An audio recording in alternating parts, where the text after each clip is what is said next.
ኤርትራ ግራ ይገባት ትመስላለች። በወደብ ጉዳይ የኢትዮጵያ አቋም በጣም ማስጨንቋታል።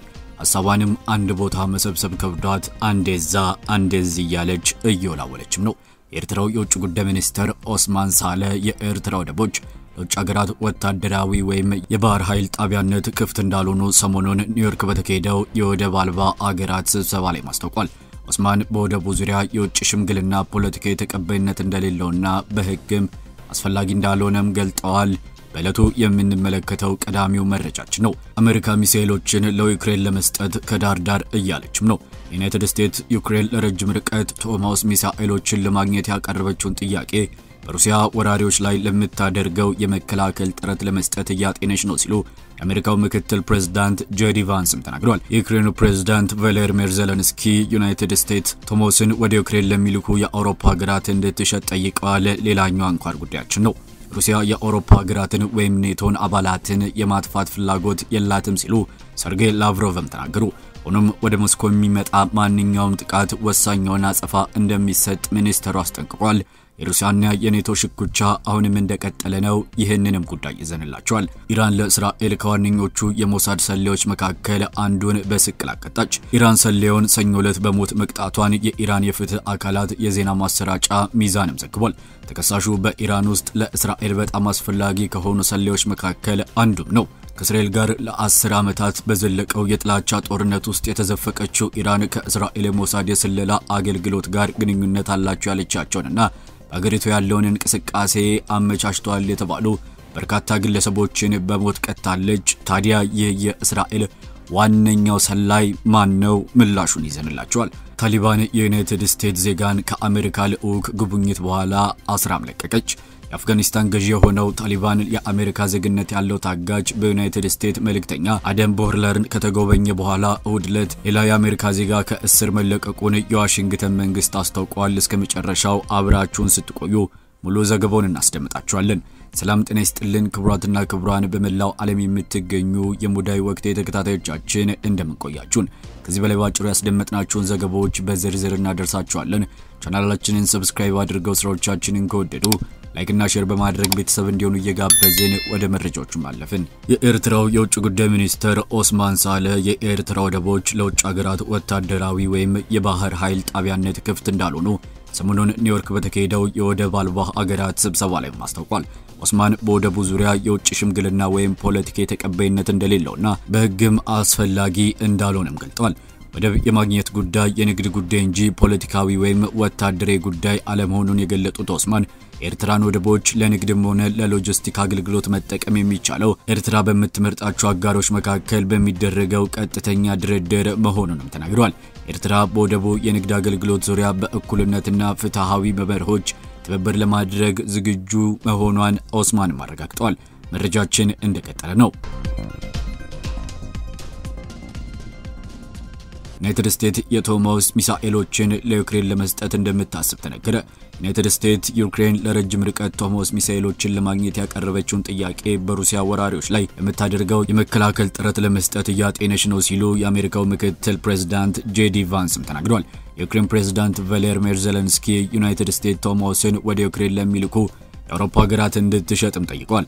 ቫንስ በፎክስ ኒውስ ሰንዴ ላይ ቀርበው እንደተናገሩት የዩናይትድ ስቴትስ ፕሬዝዳንት ዶናልድ ትራምፕ ስምምነቱን ለመፍቀድ የመጨረሻ ውሳኔ እንደሚያደርጉ ማሳውቀዋል። በእርግጥም ከአውሮፓውያን መሳሪያ እንድትሸጥላቸው ጥያቄዎች እየቀረበልን ይገኛል ሲሉ ቫንስም ተደምጠዋል። የቶማሃውክ ሚሳኤሎች 2500 ሜትር እርዝመት የመጓዝ አቅም አላቸው። ይህም ሞስኮን በዩክሬን የጦር መሳሪያ ክልል ውስጥ በማስቀመጥ ኪየቭ አቅም እንድታገኝም ያደርጋታል።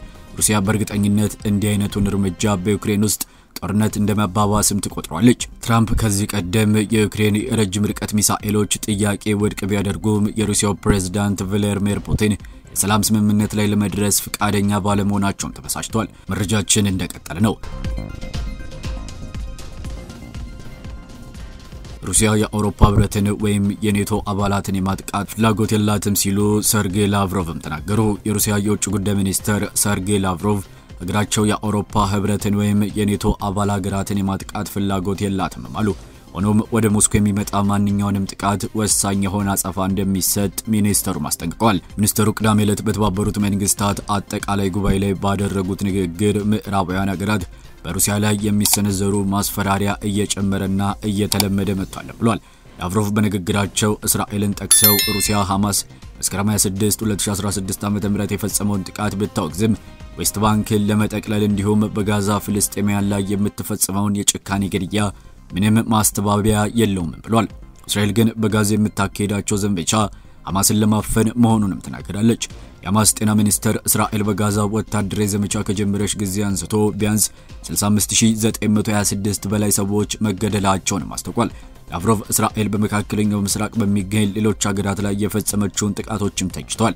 እስራኤል በኳታርና በሌሎች መካከለኛው ምስራቅ ሀገራት ላይ የፈጸመችውን የአየር ድብደባዎች ሐማስን የማጥፋት ዘመቻ አካል ነው ስትልም ትገልጻለች።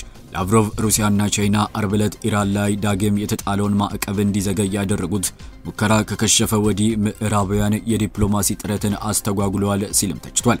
የሩሲያው የውጭ ጉዳይ ሚኒስትር እርምጃ ህገወጥ ነው ብሏል።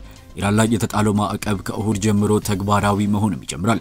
ላቭሮቭ በአውሮፓ ያለውን ውጥረት በተመለከተ ሲናገሩ ሩሲያ ላይ የኃይል እርምጃ ለመውሰድ የሚደረገው ማስፈራራት የሰሜን ጦር ቃል ኪዳን ድርጅት ኔቶ አባል ሀገራትና የአውሮፓ ህብረት ጥቃት ለመሰንዘር የሚያሰሙት እቅድና ዛቻ በጣም እየተለመደና እየጨመረ መጥቷል። ፕሬዝዳንቱ ፑቲን በተደጋጋሚ እንደዚህ አይነት ጠባጫሪ ድርጊቶችን ውድቅ ሲያደርጉ ቆይተዋል ብሏል። ሩሲያ እንዲህ አይነት ፍላጎት አልነበራትም አይኖራትም፣ ነገር ግን በአገሬ ላይ የሚፈጸም ማንኛውም ጥቃት ወሳኝ የሆነ አጸፋ ምላሽ ይጠብቃል ብሏል። ዴንማርክ የሩሲያ ድሮኖች የአየር ክልልን ጥሰው ገብተዋል ስትል ያቀረበችውን ክስ ሞስኮ ውድቅ አድርጋለች። ዴንማርክ የተፈጠረው ክስተት የባለሙያዎች ተግባር ይመስላል ያለች ሲሆን የሩሲያ ተሳትፎ ግን ስለመኖሩ ምንም የሚያሳይ ነገርም የለም። ይህ በእንዲህ እንዳለ ኔቶ የሩሲያ ድሮኖች የፖላንድ አየር ክልል ጥሰው መግባታቸውን ተከትሎ ቅኝት እያደረገ ባለበት ወቅት ኢንቶኒያ የሩሲያ የአየር ክልሏን መጣሷን ተናግራለች። የአሜሪካው ፕሬዝዳንት ዶናልድ ትራምፕ የኔቶ አባል ሀገራት የአየር ክልላቸውን ጥሰው የገቡ የሩሲያ አውሮፕላኖች መተው መጣል አለባቸው ሲሉም ተናግረዋል። ኔቶ በበኩሉ የሚፈጸምብን ወታደራዊ ጥሰት ለመመከት ሁሉንም አስፈላጊ የሆነ ወታደራዊና ወታደራዊ ያልሆኑ መንገዶችን እንደሚጠቀም ገልጿል። በዚህ ሳምንት ትራምፕ ሩሲያ በዩክሬን የምታካሄደውን ጦርነት ላይ ያላቸውን አቋም በመቀየር ኪየቭ በሩሲያ የተወሰዱባትን ግዛቶች በሙሉ ታስመልሳለች ማለታቸውም ይታወሳል። ላቭሮቭ የአሜሪካና የሩሲያ ግንኙነትን በተመለከተም ሲናገሩ አሁን ባለው የአሜሪካ አስተዳደር አቀራረቦች ውስጥ የዩክሬን ቀውስ በተጨባጭ ለመፍታት አስተዋጽኦ ለማድረግ ብቻ ሲሆን ርዕዮተ ዓለም አቋም ሳይወስዱ ተግባራዊ ትብብርን የመፍጠር ፍላጎትን እንመለከታለን ብሏል። ምዕራባውያኑ ሲተቹም ዩናይትድ ኪንግደምና ፈረንሳይን ጨምሮ በርካታ የአውሮፓ ሀገራት አሁን ለፍልስጤም የሰጡትን የአገርነት ዕውቅና መጥቀስ ይህንን ያህል ጊዜ የቆዩት ዕውቅና የሚሰጠው ማንምና ምን አይኖርም ብለው ነው ብለዋል። መረጃችን እንደቀጠለ ነው። ኢራን ለእስራኤል ከዋነኞቹ ሰላዮች መካከል አንዱን በስቅል አቀጣች። ኢራን በአማን ቹቢ አሰል የተባለውን ሰኞ ዕለት በሞት መቀጣቱን የኢራን የፍትህ አካላት የዜና ማሰራጫ ሚዛኑን ዘግቧል። ተከሳሹ በኢራን ውስጥ ለእስራኤል በጣም አስፈላጊ ከሆኑ ሰላዮች መካከል አንዱም ነበር።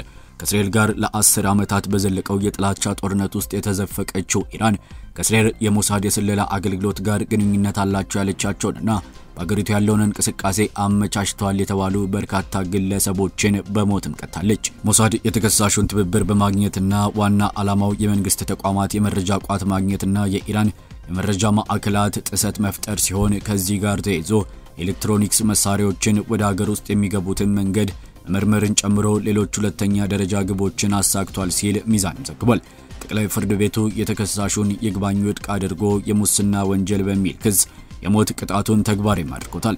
የኢራንና የእስራኤል ግጭት በሰኔ ወር እስራኤል በኢራን ውስጥ የተለያዩ ኢላማዎችን ስትመታ ሞሳድ በአገሪቱ ውስጥ በጥልቀት የተመሰረተ ኦፕሬሽን በማድረግ ወደ ቀጥታ ጦርነትም ተሸጋግሯል።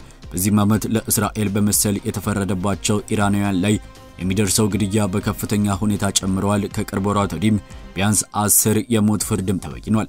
ዜናችን እንደቀጠለ ነው። ታሊባን የዩናይትድ ስቴትስ ዜጋን ከአሜሪካ ልዑክ ጉብኝት በኋላ ከእስር ለቀቀች። የአፍጋኒስታን ገዢ የሆነው ታሊባን የአሜሪካ ዜግነት ያለው ታጋች በዩናይትድ ስቴትስ መልእክተኛ አደም ቦርለር ከተጎበኘ በኋላ እሁድ ዕለት ሌላ የአሜሪካ ዜጋ ከእስር መለቀቁን የዋሽንግተን መንግስት አስታውቋል። ታህሳስ 2004 ጀምሮ አፍጋኒስታን ውስጥ ታስሮ የነበረው አሚር በኳታር ሽምግልና ከስር ተፈቶ እሁድ አመሻሽ ላይ ወደ ዶሃ በማምራት ላይ እንደነበር አንድ ስሙና ዜግነቱ እንዲጠየቅ ያልፈቀደ የመንግስት ባለስልጣን ምንጭ ለሮይተርስ አረጋግጧል። የአሜሪካ ባለስልጣን የሆኑት ቦይለር ጉብኝት ያደረጉት የዩናይትድ ስቴትስ ፕሬዝዳንት ዶናልድ ትራምፕ የባግዳድ አየር ሰፈርን አሜሪካ መልሳ እንደምትቆጣጠር ባሳሰቡበት ከሳምንት በኋላ ሲሆን ይህ ካልሆነ ግን አፍጋኒስታን ላይ መጥፎ ነገሮች እንደሚደርሱም ስቷል። አሚር በኳታር ሽምግልና ምክንያት በዚህ ዓመት በታሊባን የተፈታ አምስተኛው የአሜሪካ ዜጋ ሲሆን ከብሪታንያው የፍቅር አጋሩ ጋር ለ8 ወራት ታስረው እንደነበር ምንጩም ገልጿል። የዩናይትድ ስቴትስ የውጭ ጉዳይ ሚኒስትር ማርኮ ሩቢዮ በበኩላቸው መለቀቃቸውን የማረጋገጥ ኳታር በሽምግልናው ስለረዳችን ማመስገን እፈልጋለሁ ብሏል።